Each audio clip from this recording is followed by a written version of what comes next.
"Get her off the steps before the cameras arrive." The words came from inside the black limousine. Claire Bennett froze beneath the hotel awning, one hand wrapped around a paper cup, the other pressed against the thin coat covering her shoulders. Snow melted in her hair. Her shoes were soaked. And through the dark window of the limousine, she could see the man who had just ordered security to remove her. Her father. Richard Bennett, billionaire CEO of Bennett Hospitality, did not recognize his own daughter. But Claire recognized something far worse. The man who had raised her had become exactly the kind of person her mother once feared. 24 hours earlier, Claire had been standing inside her father's penthouse overlooking downtown Chicago. The Bennett name glowed from buildings across the city. Hotels. Restaurants. Luxury apartments. Her father had built an empire worth nearly $4 billion. To the public, Richard Bennett was more than a businessman.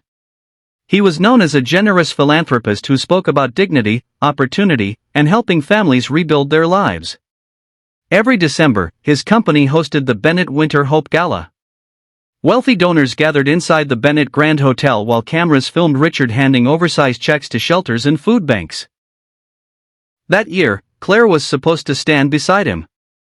Instead, she stood alone in her late mother's bedroom, holding a letter she had found inside an old wooden jewelry box.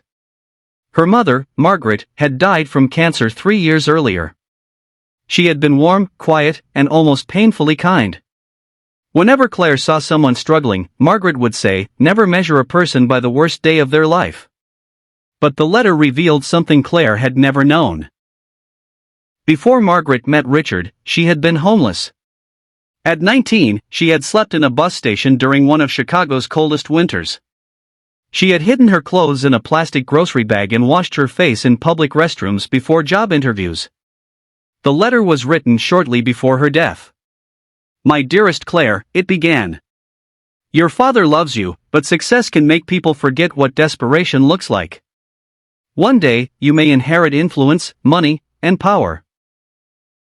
Before you use them, learn how the world treats you when it believes you have none."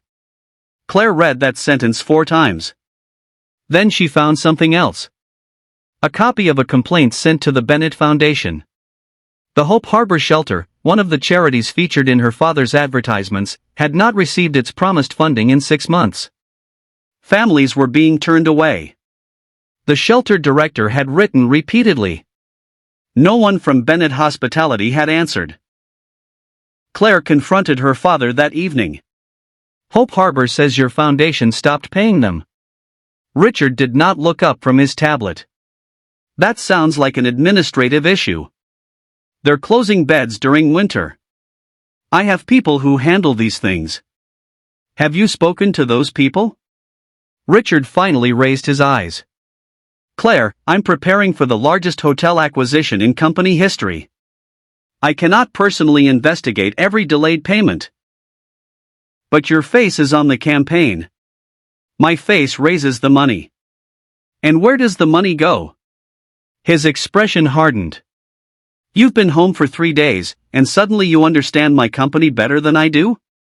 Claire felt the sting of his words, but she did not back away. "I understand that people are sleeping outside a hotel where one suite costs $5,000 a night." Richard stood. "Your mother believed in helping people. She did not believe in accusing family without evidence." Claire looked at the letter hidden inside her bag. Maybe that was exactly what her mother had feared. The next morning, Claire made a decision. She left her credit cards, phone, designer coat, and identification in a locked drawer. She bought worn clothing from a thrift store in Cicero. She rubbed gray makeup beneath her eyes, tangled her dark hair, and put on an old wool hat. Around her neck, she wore her mother's small silver locket. By late afternoon, Claire no longer looked like the daughter of a billionaire. She looked exhausted. Cold. Invisible. She took the train into downtown Chicago and walked toward the Bennett Grand Hotel. The gala would begin in less than 4 hours. Black SUVs lined the curb. Workers carried flower arrangements through the revolving doors. Inside, crystal chandeliers cast golden light over marble floors. Outside, Claire stood beside a heating vent and asked passing guests for enough money to buy something warm. Most avoided looking at her. One woman tightened her grip on her purse. A man in an expensive suit said, "There are shelters for people like you." Claire quietly answered, "The shelter is full." He kept walking. After nearly an hour, a hotel employee stepped through a side door. Her name tag read Rosa Martinez, housekeeping. She was in her 40s, with tired eyes and a lunch bag tucked beneath one arm. Rosa noticed Claire shivering. "You okay, honey?" Claire nodded, though her teeth were chattering. "Just cold." Rosa looked toward the security cameras. Then she opened her lunch bag and handed Claire a foil-wrapped sandwich. "It isn't much." Claire stared at it. "Was this your dinner?" Rosa smiled gently. "I have food at home. You need it now."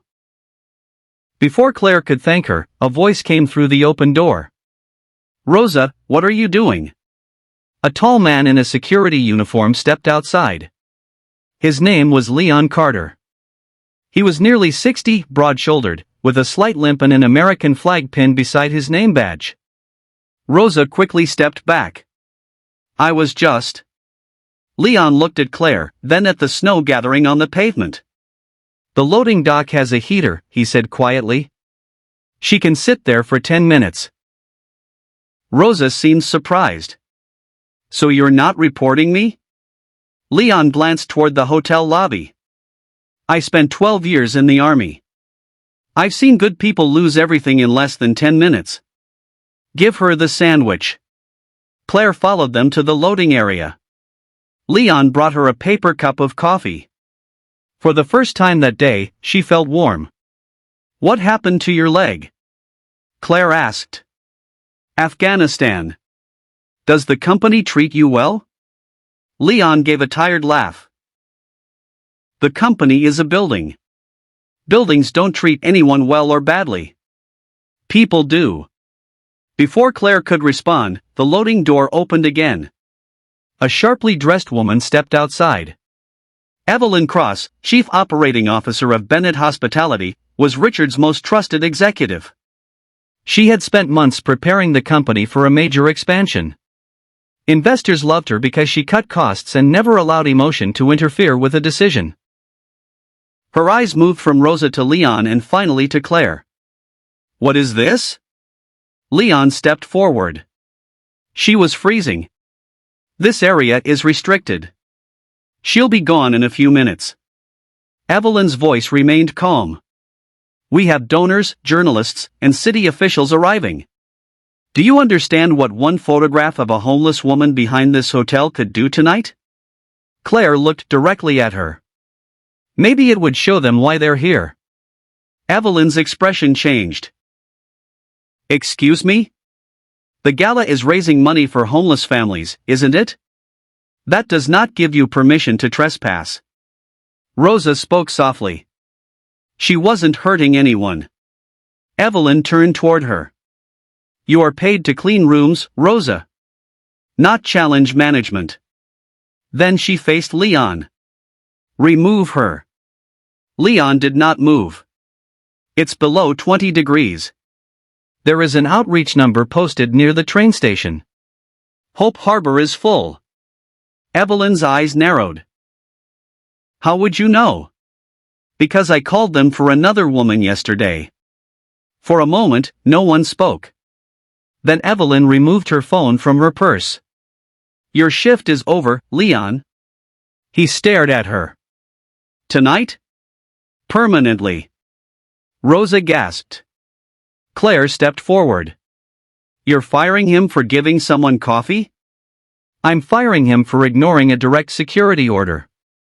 He served this country. And now he works for this company." Those words hit Claire harder than the cold. Evelyn ordered another guard to escort Leon from the property. As he passed Claire, he looked at the silver locket around her neck.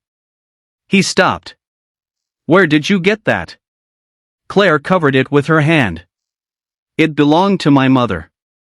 Leon's face lost its color. What was her name? Before Claire could answer, Evelyn interrupted. Mr. Bennett is arriving. Clear this area now. Claire was pushed toward the front sidewalk just as her father's limousine pulled beneath the awning. Camera crews gathered behind velvet ropes. Richard stepped out wearing a black overcoat. He smiled for the reporters. Then he saw Claire standing near the entrance. Their eyes met. For one desperate second, she wanted him to recognize her. Not because of her face. Because she was cold. Because she was frightened. Because she was human. Claire took one step toward him. Sir, please. I only need somewhere warm for a few minutes. Richard looked toward the cameras. Evelyn leaned close and whispered something in his ear. He glanced at Claire again. She touched her mother's locket and repeated the words Margaret had taught them both. Never measure someone by the worst day of their life. Richard's face changed. Claire saw recognition flicker in his eyes. He knew that sentence. He had heard Margaret say it hundreds of times. But reporters were watching. Investors were waiting. And instead of asking Claire who she was, Richard turned to security. Get her off the steps before the cameras arrive. Claire felt as though something inside her had cracked. A guard took her arm. She pulled away. Then Richard added, and make sure she doesn't come back. Claire stared at her father. He had not recognized his daughter. But he had failed to recognize his wife's humanity. She walked into the snow without another word. 2 blocks away, Claire sat beneath an elevated train track and cried. Not because she was cold. Not because she had been humiliated. She cried because she finally understood her mother's letter. Success had not made her father cruel. It had taught him how to excuse cruelty when it protected something valuable. A shadow appeared beside her. Leon. He was carrying a cardboard box filled with the belongings from his locker. He sat on the concrete ledge. Your mother was Margaret Bennett, wasn't she? Claire slowly looked up. How do you know? Leon pointed toward the locket. I gave that to her. Claire stopped breathing. Leon explained that nearly 30 years earlier, he had worked nights as a janitor at a small hotel near Union Station. One freezing evening, he found a 19-year-old girl sleeping inside the laundry room. It was Margaret.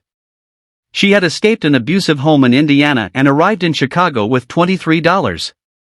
Leon did not call the police. He brought her soup. He let her sleep beside the dryers. And the next morning, he convinced the hotel manager to give her a job washing linens. She kept saying she would repay me, Leon said. I told her to help someone else one day. Claire opened the locket. Inside was a faded photograph of her mother as a young woman.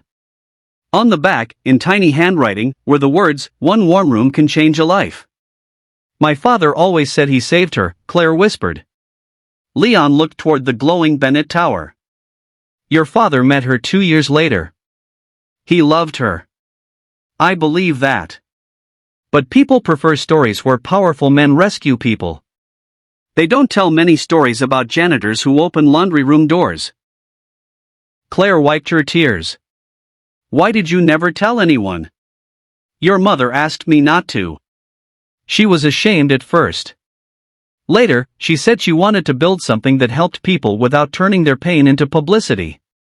Leon opened his cardboard box and removed a thick envelope. I think that's why I was really fired. Inside were copies of invoices from the Bennett Foundation. Millions of dollars had supposedly been paid to Hope Harbor and 3 other shelters. But the account numbers belonged to consulting companies controlled by Evelyn Cross's brother. Leon had found the documents in an executive conference room weeks earlier. He reported them to Richard. What did my father do? Claire asked. Leon's silence answered first. He told me the company's legal team would review it after the acquisition. After? He said an investigation before the deal could frighten investors. Claire looked back toward the hotel. Her father had known enough to ask questions. He had simply chosen not to ask them yet. Inside the grand ballroom, the gala had begun. Richard stood beneath a giant screen displaying photographs of families the foundation claimed to have helped. Compassion, he told the audience, is the true measure of success. Applause filled the room. Then the ballroom doors opened. Claire entered wearing the same torn coat. Snow melted onto the polished floor. Guests turned in their chairs. Evelyn hurried toward her. "How did you get in here?" Claire kept walking. Richard stared from the stage. Security moved closer. Claire removed her wool hat. Then she wiped the dark makeup from beneath her eyes. A wave of shocked whispers moved through the room. Richard's face went pale. "Claire?" She stood beneath the bright ballroom lights, still holding Rosa's uneaten sandwich. "You raised $6 million tonight to help people your company would not allow near the door." Richard stepped down from the stage. "What are you doing?" "What Mom asked me to do." Claire looked at the audience. "She asked me to learn how the world would treat me when it believed I had no money, no name, and no power." Evelyn reached for the microphone. "This is a private family matter." "No," Claire said. "The missing shelter money is a public matter." The room became silent. Evelyn's confidence finally cracked. Richard whispered, "Claire, not here." She looked at him with tears in her eyes. "That's what broke my heart, Dad. Not that you didn't recognize me. It's that you thought kindness should happen somewhere no one could see it." Leon entered behind her and handed the envelope to two members of the company's board. Evelyn tried to leave, but the hotel's head of security blocked the doorway. She was not dragged away in handcuffs that night. Real justice rarely moves that quickly. But by morning, Bennett Hospitality had suspended her. Within weeks, investigators confirmed that more than $2 million had been diverted through false contracts. Evelyn and her brother were later charged with fraud and ordered to repay the stolen funds. But Claire knew Evelyn was not the only person responsible. Her father had ignored the warning. Richard canceled the acquisition. He called an emergency meeting of the board and admitted that he had placed the company's image above the people its foundation claimed to serve. Then he resigned as CEO. Not because Claire demanded it. Because for the first time in years, he understood that protecting his title had already cost him something more valuable. His daughter's trust. Richard apologized to Leon in the empty hotel laundry room. There were no reporters. No cameras. No giant check. "I let people believe I was the man who saved Margaret," Richard said. "But it was you." Leon shook his head. "She saved herself. I only opened a door." Richard rehired him with full back pay, but Leon agreed to return on one condition. He would lead a new employee council with the power to report misconduct directly to the board. Rosa became the council's first elected member. Hope Harbor received every dollar it had been promised, along with emergency funding to reopen 40 winter beds. Claire used the shares her mother had left her to create the One Warm Room project. Bennett hotels across the country began reserving rooms for families facing emergency homelessness, veterans waiting for housing, and women escaping dangerous homes. No gala invitations were required. No photographs were taken without permission. Months later, Claire visited Hope Harbor on a snowy evening. She found her father in the kitchen, washing soup pots beside Leon. Richard looked older without the tailored suit and the crowd around him. But somehow, he also looked more like the father she remembered. "I know stepping down doesn't fix everything," he said. "No," Claire answered. "It doesn't." He nodded, accepting the truth. Then Claire handed him her mother's locket. Richard read the words engraved on the back. "One warm room can change a life." His eyes filled with tears. "I forgot who we built all of this for." Claire closed his hand around the locket. "Then remember now." Outside, snow covered the streets of Chicago. Inside, a little boy and his mother were being shown to a warm room for the night. They did not know who Claire was. They did not know her father had once been a billionaire CEO. And that was exactly the point. Because dignity is not a reward for having the right last name, the right clothes, or the right amount of money. A person's worth does not disappear when the world stops recognizing them. Sometimes, the person standing outside the door is not asking you to save them. They are simply asking you to remember that they are human.